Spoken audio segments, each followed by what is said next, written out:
March 18, 1944. Northern Italy. Cold rain soaked the fields around a small stone farmhouse. An American infantryman pressed his back to a wooden barn door ripped from its hinges. German bullets cracked through the air. The door jumped in his hands. Splinters flew. He knew the math. One man, one door, dozens of rifles, and nowhere left to run. He wasn't a hero. He was 21. A farm boy who'd hauled hay and fixed fences back in Kansas. He'd never fired at a man before this war. Never imagined he'd have to. Now his squad was down. The road behind him burned. The Germans were closing in, yelling, boots splashing through mud, sure of the kill.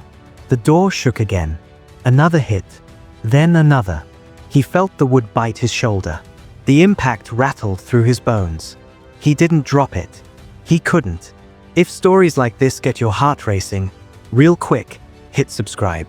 We tell insane WW2 stories every week. Real people, real moments, and what happens next is wild. Stick with us. That door would stop 23 bullets. He would step out from behind it and kill 34 Germans. And he'd do it in minutes.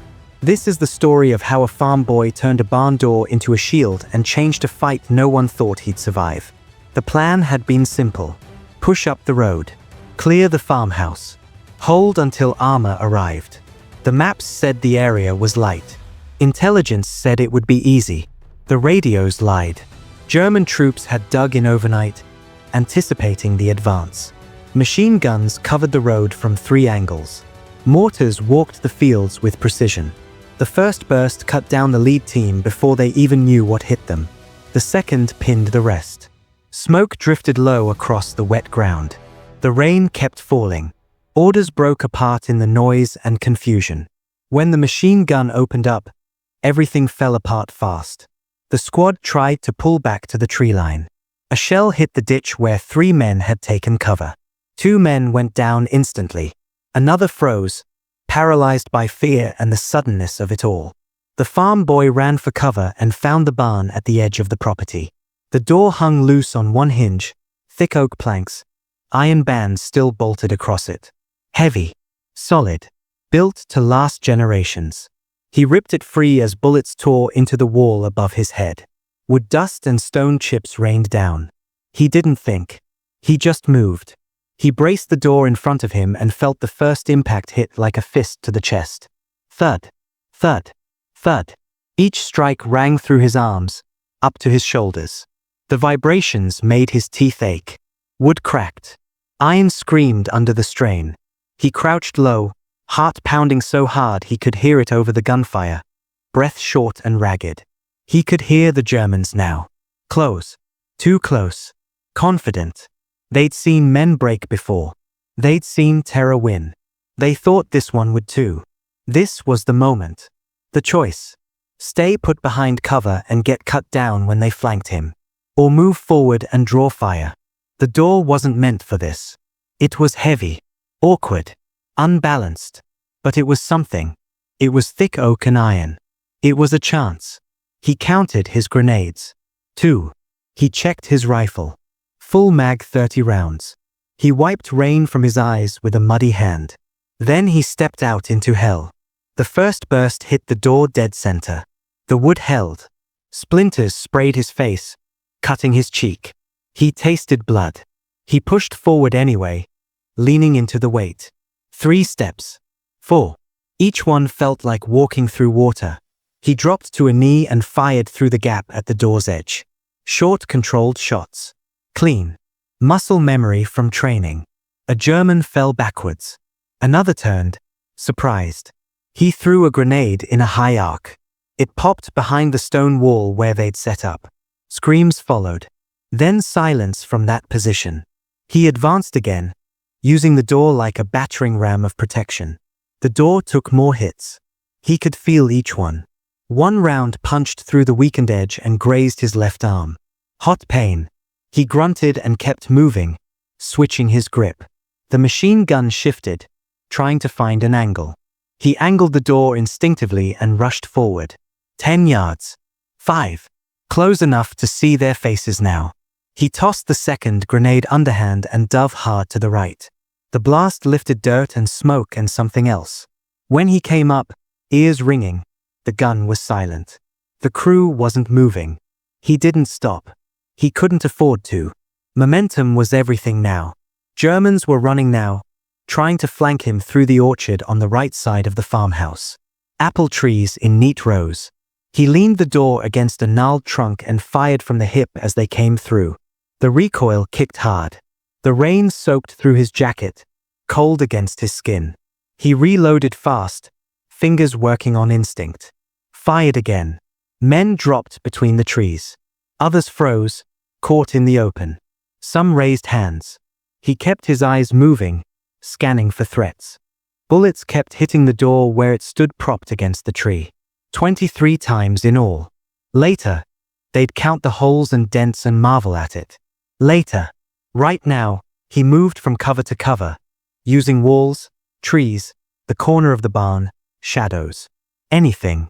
He fired when he had a clear shot and a clear target. He saved rounds. Made them count. He listened between shots. Boots on stone. Shouts in German. Silence that meant regrouping. Then more boots. A German officer rushed him from behind the stone well, trying to be a hero. The farm boy swung the rifle around and fired once. Center mass. The man fell hard onto the wet cobblestones.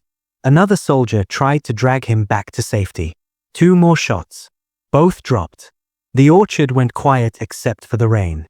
The rain softened the ground, turning it to mud. Steam rose from hot barrels cooling in the cold air. His hands shook now, adrenaline wearing thin. He breathed slow and steady, forcing calm into his body. When it ended, 34 Germans lay dead or dying around the farmhouse and orchard. Others ran back toward their lines. A few surrendered, hands high, faces pale. His squad crawled back from their positions, stunned into silence. They stared at him, then at the door. It was chewed up, iron bent and twisted, wood torn and splintered, holes you could see through. It looked alive, like it had fought too, like it had a will to survive. Reinforcements arrived an hour later. Medics, fresh troops. The road reopened. The line held. Word spread fast through the battalion. Men slapped his back as they passed. Someone laughed and cried at once, relief breaking through. He sat on the wet ground and stared at his hands. They were shaking, covered in mud and powder residue. He didn't feel brave. He didn't feel like a hero. He felt empty, hollow. He felt lucky to be breathing. He went on to fight more battles across Italy and into France. He carried the memory, not the door. At night, in foxholes and bunkers, he heard the thud of rounds hitting oak and the ring of iron under stress. He kept letters from home in his pocket. His mother's handwriting. His sister's drawings. Home felt impossibly far away. But that day stayed close. A simple thing used well. A choice made under fire. A moment where everything could have gone wrong and somehow didn't. This wasn't magic. It wasn't movie heroics. It was grit and timing and a bit of wood that held when it mattered most. Across the war, Americans improvised like this again and again. They adapted. They used what they had. They moved fast when others hesitated. They pressed when others paused. From the hedgerows of Normandy to the hills of Italy, small choices made by scared young men piled up into big results. Into victories. Into survival. Here's the number to remember. 23 bullets hit that door and didn't stop him. 34 enemies fell in minutes. One farm boy held a road, saved his squad, and kept the line from breaking. Thanks for watching. Quick disclaimer. This story is for entertainment purposes only. Accuracy not verified. Do your own research. If you want more true WW2 stories like this, subscribe now. Next time, we're diving into another moment where luck met courage and improvisation changed everything.